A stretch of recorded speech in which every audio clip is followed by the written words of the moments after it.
To je del načrta. Delegitimirati pravico Judov, da so na tej zemlji. In seveda judovske korenine Jezusa. In to so naredili nacisti.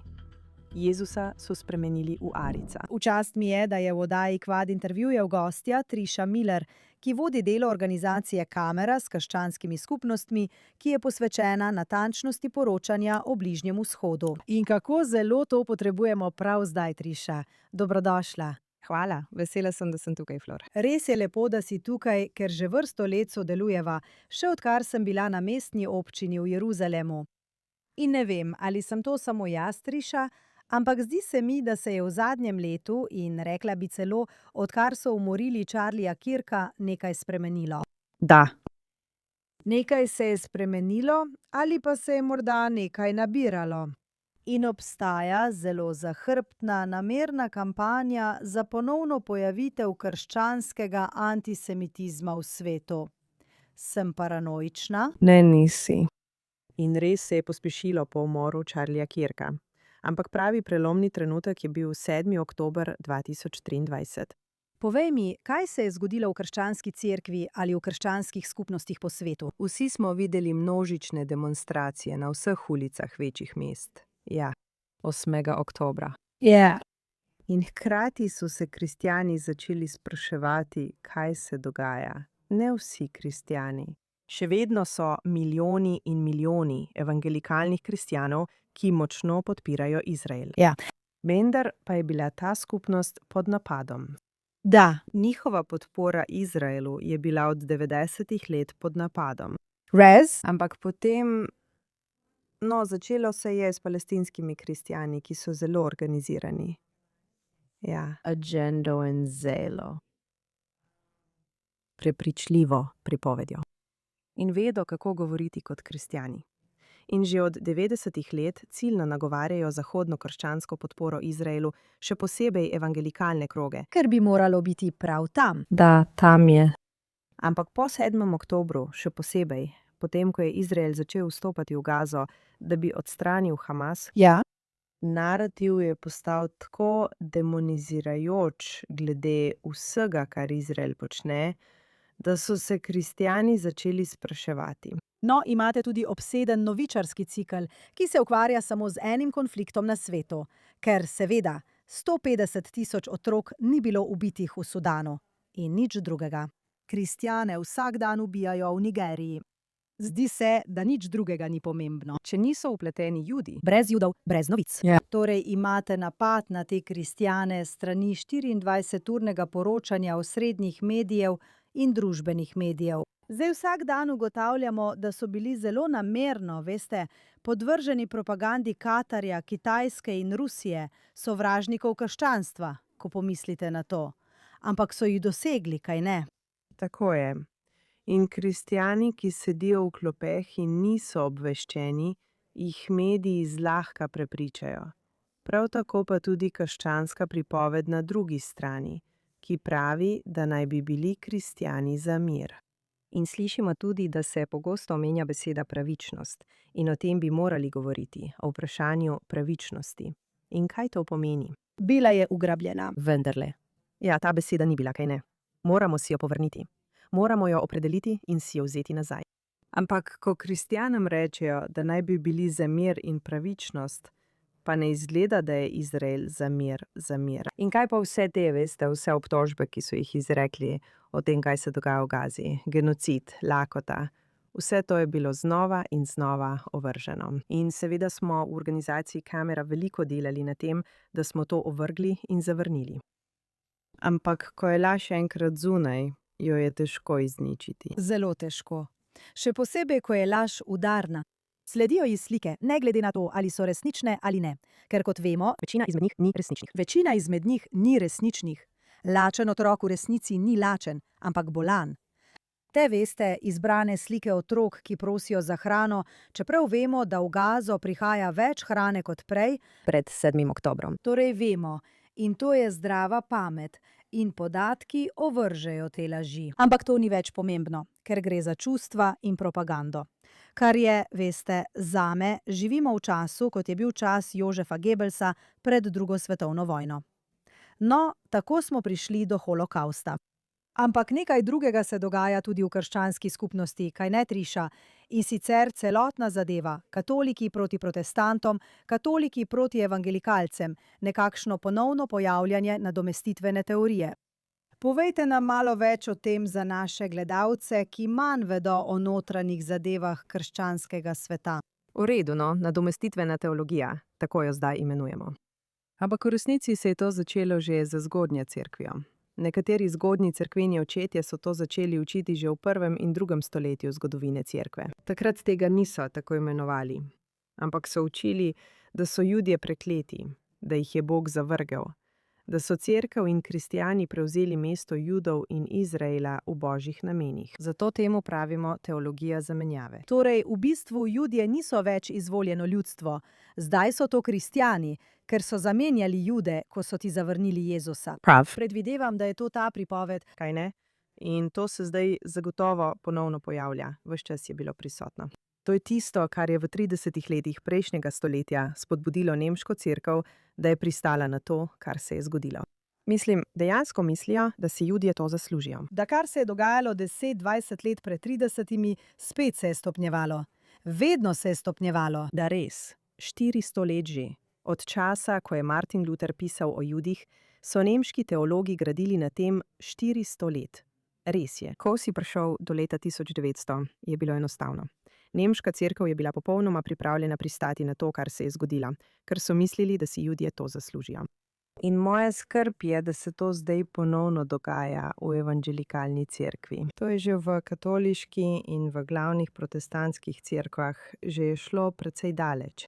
Ja. Skrbi me, da se to dogaja v evangelikalni cerkvi. Ja. Zaradi biblijske nepismenosti. Zaradi nerazumevanja zaveze, ki jo je Bog sklenil z Abrahamom v 1. Mojzesovi knjigi in je večna, tega pa ne razumemo iz krščanske perspektive. Absolutno. Ampak ali ni tudi, Triša, to povezano s starostjo? Ali ni tako, da nekako ciljajo na glavni problem v evangelikalni skupnosti, da naslednji generaciji perejo možgane? Da, res je. In mlajši kot so v cerkvi, manj poznajo Sveto pismo. Najmočnejša podpora Izraelu prihaja od starejših generacij.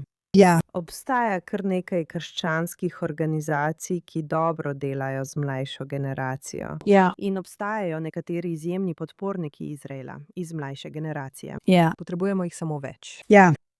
No, soočamo se s številnimi stvarmi. Kaj naj?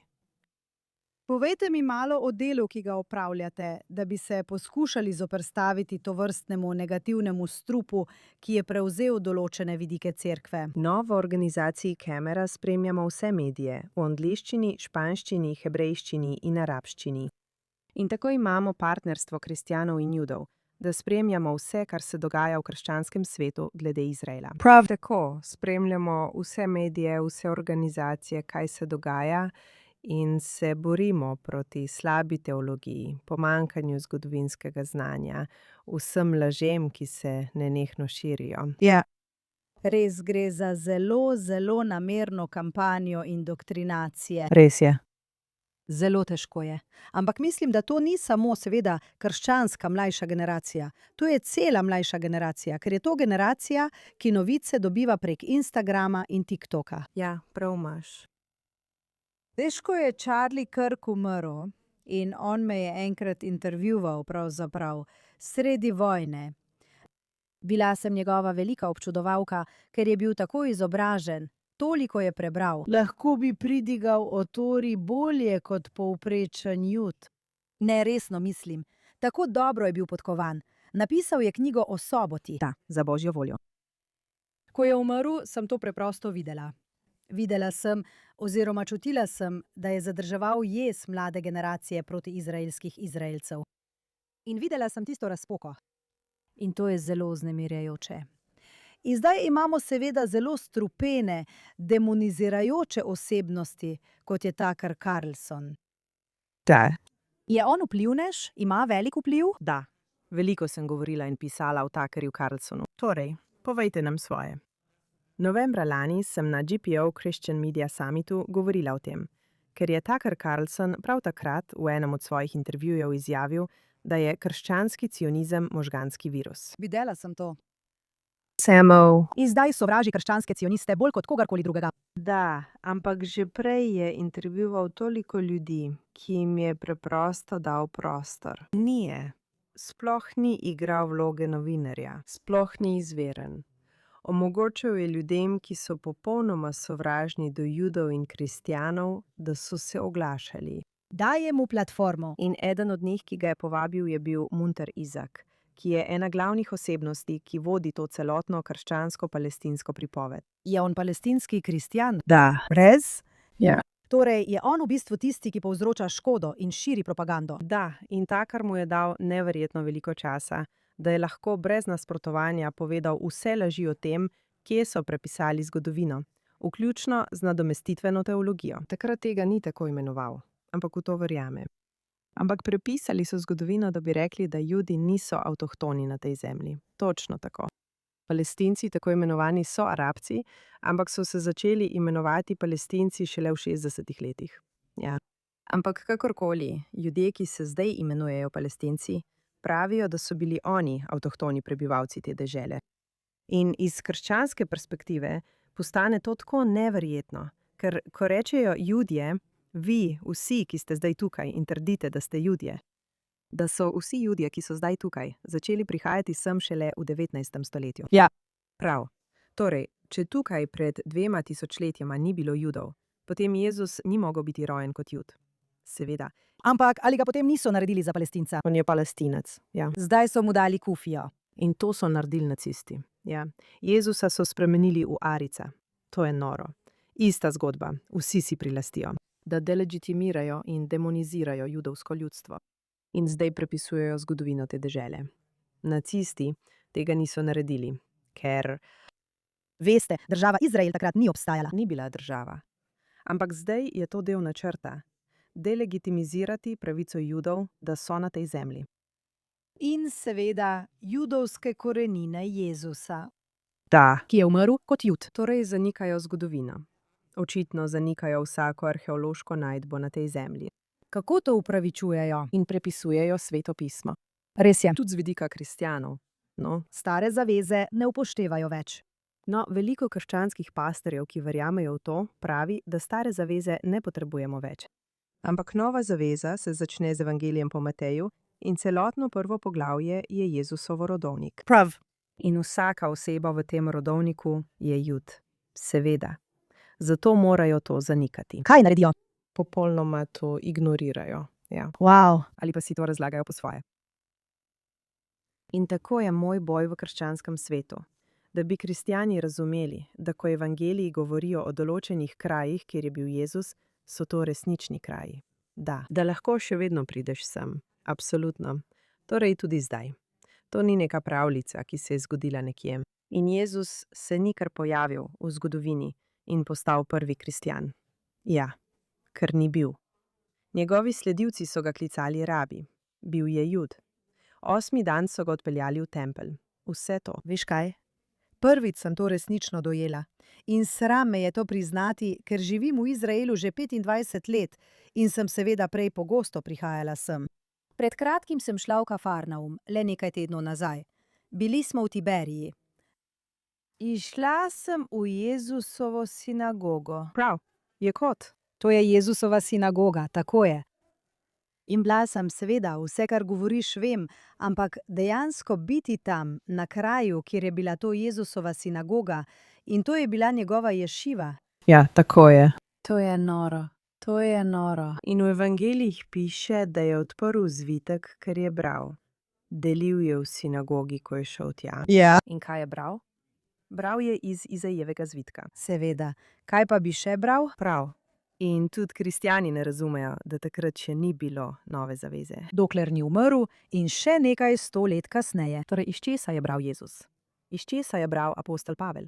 Iz česa so vsi brali? In kdo so bili oni? Ja, vsi so bili Judi. Da. In izvedela sem tudi, da je bil Pavel v resnici Savel. Da. Tako ali tako preprosto sem vedela. In potem sem šla tudi v Magdalo, Ja. kar je povsem druga skupina zgodnjih kristjanov. Mislim, res je žalostno. Ali ni tako, Triša, da smo v tej situaciji? Vedno sem, kot podžupanja, ko sem bila podžupanja Jeruzalema, ta krščanska povezanost z Jeruzalemom mi je bila zelo pomembna. Da bi ljudje ostali ozaveščeni tudi o Judih in da bi bil to topel kraj, kamor lahko pridejo kristjani. In izkrivljanje tega, kar se danes dogaja, konec koncev, strani ljudi z islamistično agendo. To je ironija vsega tega. Da so isti ljudje, ki ti bodo odrezali glavo, ker si kristjan ali Jud, tisti, za katere ti kristjani poskušajo prepričati svet, da so v redu. Tako je. In v tistih letih, ko si bila na tem položaju, si mi pomagala s podatki, ker sem takrat zavračala napade in obtožbe o tem, kako Judi napadajo kristjane v Izraelu, še posebej v Starem mestu. In pomagala si mi s podatki, da sem lahko pokazala, kako se je s tem ravnalo. To se je zgodilo. Enako se dogaja še danes. Cerkev tebi, celotna, obtožba, da so bili Judi tisti, ki so zažgali cerkev. Prvič, cerkev sploh ni bila zažgana. In niso bili Judi, ki so to storili. Ne. Torej se iste laži še vedno širijo. Laži so in vedno so huligani tu in tam, s katerimi se moramo ukvarjati. In ja, vedno smo se z njimi ukvarjali v mestu. Ampak vse je spet napihnjeno prek vseh meja, kot praviš, da bi demonizirali Juda. In kar je tako, kar je me žalostno. Odrasla sem v katoliški državi na Gibraltarju, ki je britansko ozemlje. Bila je katoliška. In bilo je tako, da je bila moja družina izgnana iz Španije strani katoliških kraljev. Ja. In stoletja smo, vsaj zadnjih 100 let, poskušali popraviti odnos med kristjani in Judi. In mislim, da smo bili pri tem razmeroma uspešni. Da. In zdaj obstaja to sovražno gibanje, ki poskuša izničiti ves ta trud za povezovanje. Ja. In navsezadnje je to politično. Ne vem, ne more biti teološko, kaj ne? Ali pa je oboje? Je oboje. Ampak spet, če se vrnemo k Tuckerju, je imel pri tem glavno vlogo. Ja. Stvari, ki jih je rekel, so bile zelo razdvajajoče. Razdvaja kristjane med seboj, tudi krščanske podpornike Izraela. Da. Od kristjanskih podpornikov Izraela nekatere odvrača. Dejno. Ampak hkrati tudi razdvaja kristjane in Jude. In to me zelo boli, ker je veliko mojega dela pri Camera tudi povezovanje Judov in kristjanov. In to se dogaja že 30-40 let. Vsa tista grozna 2000 let dolga zgodovina se zdaj obrača na bolje. Ja. Ampak veliko stvari, ki jih je Tucker rekel, povzroča, da se to spet obrača v drugo smer. Še posebej Judje so zaradi tega bolj sumničavi do kristjanov. Ja. Spet ena od bitk, ki smo jih vodili, je, da se Judje sprašujejo, zakaj jih kristjani v resnici podpirajo. Ja. In jim pomagati razumeti, zakaj. Druga stvar pa je, da kristjane obrača proti Judom s tem, da jih demonizira. Da. Točno to počnejo. In misliš, da to počne? Misliš, da to počne zaradi denarja? Mislim, ko pomisliš na to. Ne vem. Ker ni bil antisemitski pred 10 leti. Razen, če takrat ni smel tega povedati. Ali pa je to morda samo zadrževal v sebi. Razen, če je šele zdaj, ker zdaj nikomur ni odgovoren. Ne vem, je smešno. Sama vem. Bil je kot oboževalec Izraela. To je tisto noro. Ni tako, mislim, kdo ve, ampak ni tako, kot da bi bil tako vzgojen doma. Ja, ne vem. Tako da ne vem, če gre za denar, ne vem, če je za to, ker zdaj nikomur ni odgovoren. Ne vem, kaj se dogaja v njegovem srcu. Ampak ko trdi, da je prebral svetopismo in da to ve, tega ne ve. Ne ve. Vse, kar reče, kaže, da ne ve ničesar o svetem pismu. Ponavlja pripravljeno tezo. Trdi, da to počne kot kristjan. In to me zelo užali, ker ne govori kot pravi kristjan. In verjameš, Triša, da smo videli najslabše? Ali pa ti, vedno pravim, da se stvari poslabšajo, preden se izboljšajo. Se bodo še veliko poslabšale. Ali misliš, da se ljudje prebujajo, ali pa še sploh nismo tam? Ne vem. Upam, tako kot ti, da je že tako slabo, kot je lahko. Ampak res ne vem. Vem pa, da je Tucker izgubil nekaj občinstva. Ja, in izgubil je nekaj svoje podpore. In morda je to znak, da je šlo dovolj daleč, da je postal tako slab, da se ljudje obračajo stran. 80% ali 90% njegovih oddaj je posvečeni Izraelu. In on pravi, zakaj vsi govorijo o Izraelu? Obsedena je, obsedeni. Kot vsi sovražniki, tudi oni so obsedeni. obsedena. Antisemitizem postane, kot je rekla Charlie, možganski virus. Da. Možganska gniloba. Možganska gniloba. Vse, kar vidijo, je to. Svet vidijo samo skozi to antisemitsko prizmo. In kot si omenila prej, vse ostale stvari, ki se dogajajo v svetu, niso pomembne. Tudi ko so proti kristjanom, za katere trdi, da jih zastopa in brani. Ja, njega ne zanima. Njega ne zanima. Ampak če enega kristjana nekdo pljune, ja, v starem mestu, potem je to po njihovem mnenju značilno za vsakega Juda povsod. Ta demonizacija. In kot si rekla, je le nekaj huliganov. Ja, nekaj incidentov se zgodi, ampak vedno jih obravnavajo. Vedno. In ljudi takoj aretirajo in jih obravnavajo. Absolutno. In to je res zelo, zelo majhno število incidentov. Ja. In vedno ravno to pride v naslovnice. Triša, kaj ti daje upanje? Pri delu, ki ga upravljaš. No, že to, da sem prišla v Izrael, me zelo okrepi. Zelo sem okrepljena, ker sem tukaj. Pravzaprav bi bila raje tukaj, kot kjerkoli drugje, ker so ljudje tukaj tako pristni in razumejo, kaj je kaj. Razumejo resnico. Toliko ljudi na Zahodu si zatiskajo oči. Nočejo priznati, kaj se dogaja. Ljudje so prestrašeni. Ja. Ampak hkrati je to tudi nekaj takega, kot da si želijo tiščati glavo v pesek in nočejo priznati resnice. To, da sem tukaj, mi daje veliko moči in upanja. In tudi vsi kolegi, s katerimi lahko sodelujem v judovskem in krščanskem svetu, ki razumejo, zakaj gre. In resnično verjamem, da bo na koncu zmagala resnica. In to mi daje upanje, da če bomo le še naprej govorili resnico in jo moraš ponavljati znova in znova, ker druga stran še naprej laže. Ampak verjamem, da bo resnica na koncu zmagala. Mislim, strinjam se s tabo. Mislim, da resnica zmaga. Imamo pa tudi zgodovino, bolečo zgodovino, ki kaže, da na koncu zmagajo dobri ljudje.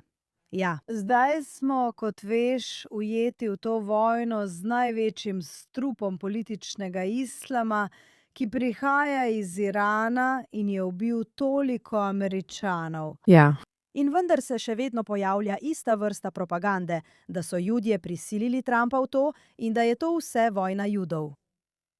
Veš, skupaj sem preživela 9 dni v Združenem kraljestvu. 7 dni sem bila na Škotskem in 2 v Londonu, preden sem prišla sem. Veliko sem govorila in se srečala z veliko skupinami. In med kristjani v Združenem kraljestvu je zelo, zelo močna podpora Izraelu. Da. In svet mora to vedeti. Izrael mora to vedeti, ker kar vidite v medijih in kar vidite od vseh njihovih voditeljev, je, da je Združeno kraljestvo zelo proti Izraelu. Absolutno. Imajo težave, ker ni samo to, da so proti Izraelu, ampak so proti Izraelu, ker se zdi, da so v bistvu popustili islamizmu in da je to postal njihov način življenja, ne da bi zagovarjali katerekoli svoje krščanske vrednote. In bojijo se, kot si rekla, ampak Izrael mora to vedeti, da so tam močni kristjani. Res je, da jih ni veliko, ampak tam so zelo močni kristjani. In moram ti povedati, vsak taksist, s katerim sem se peljala, bodi si na Škotskem ali v Združenem kraljestvu, veš, taksisti radi govorijo. Ja, in so na tekočem z vsem, kar se dogaja.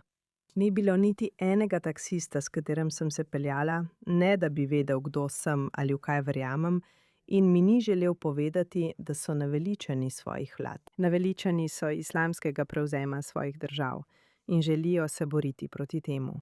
Jazz. Torej, navadni ljudje, običajni ljudje na ulici se prebujajo. To vsekakor opažam. In vidim, veste, imam čudovite krščanske prijatelje v Združenem kraljestvu, kot je pastorica Hayley Ace, ki opravlja tako čudovito delo. In veste, tudi družina Kirk in še veliko drugih ljudi, s katerimi sem prijateljsko povezana. In res mislim, da se Britanci začenjajo prebujati. Vprašanje pa je, ali je že prepozno ali ne. To je zame vprašanje. Amerika, mi še nismo tam, kar se tega tiče. Ne čisto, ampak žal. Ampak ni tako slabo. Ni preveč zadaj. Ampak ni tako slabo kot v Združenem kraljestvu. Morda to želim povedati. Kako slabo mora postati, preden se ljudje prebudijo in razumejo, kdo so njihovi pravi sovražniki. Mislim, da je v Združenem kraljestvu že tako slabo. Če je to vir upanja, potem, ker to sem slišala od ljudi tam. Se strinjam s tabo. Prebujajo se in poglejmo, če so se prebudili pravočasno. Ja, Molimo. Triša, opravljaš neverjetno delo in hvala ti, ker si v bistvu najboljša ambasadorka za krščansko-judovske odnose.